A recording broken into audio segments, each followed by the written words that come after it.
Dear friends, welcome to another episode of Geopolitical and Military News. In this video, we will talk about the Palyanytsia, the new long-range Ukrainian cruise missile, and why its development is seen as crucial for Kiev's defensive efforts.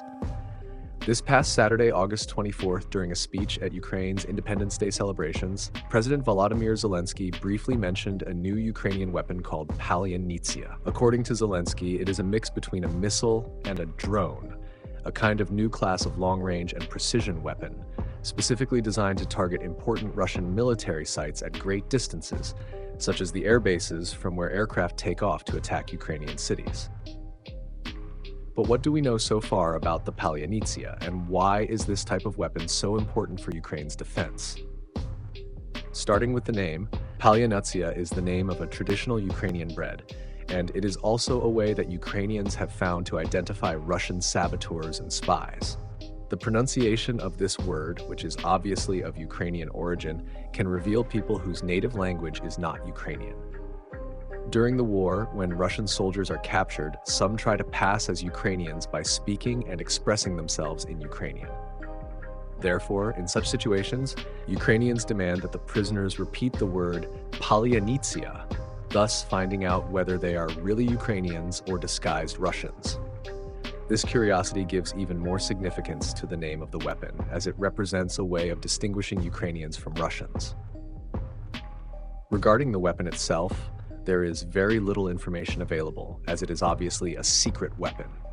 What we know from information provided by Ukraine is that it is a long-range weapon, putting 24 Russian air bases within reach of precision attacks. We also know that its engine is of the turbojet type, the same type of engine used in fighter aircraft, and therefore more efficient at high speeds.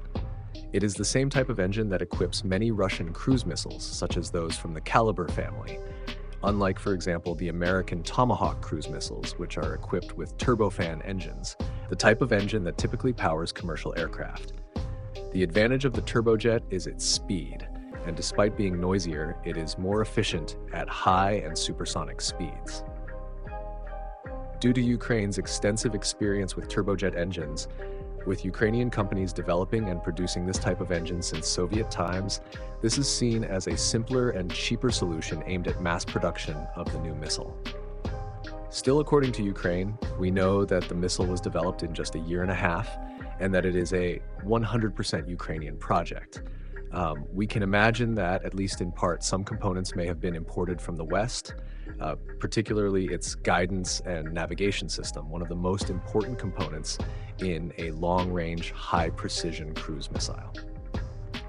Speaking of range and precision, we don't know exact numbers, with the Ukrainians limiting themselves to saying that the missile puts 24 Russian air bases within reach, which means the missile must have a range of at least 2,000 kilometers, similar to the range of some versions of the Caliber and Tomahawk. We also do not have clear information about its explosive payload, but from the apparent dimensions, we assume it must be similar to that of the Caliber, which is 500 kilograms. According to Ukrainian authorities, the missile has already been used against Russian targets, but no further details have been provided, leading us to deduce that the weapon is already in mass production. But why is the Palyanytsia so important, even crucial, for Ukraine?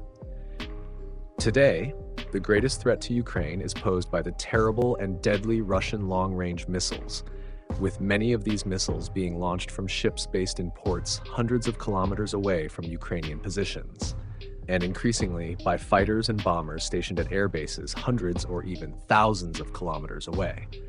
At this moment, Ukraine's Western allies are limiting themselves to authorizing the Ukrainians only to defend against already launched missiles, prohibiting Ukraine from using long-range Western weapons against Russian air bases located deep inside Russian territory.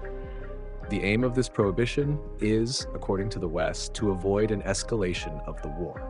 However, by preventing Ukraine from using these weapons to hit these sites, the West is simply making Russia's job easier, while also making the war more expensive, forcing Ukraine to spend millions of dollars on anti-aircraft missiles for each Russian attack.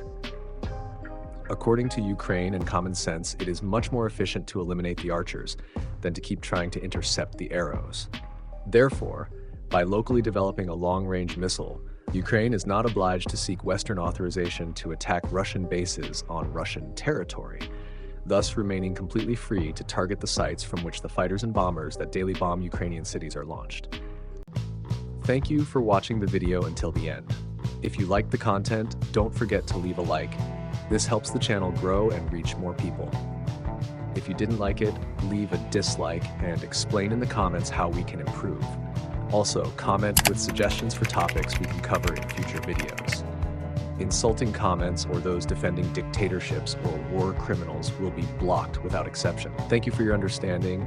If you're not yet subscribed to the channel, consider subscribing by clicking the subscribe button below and hitting the bell to receive all notifications. Thank you. See you next time.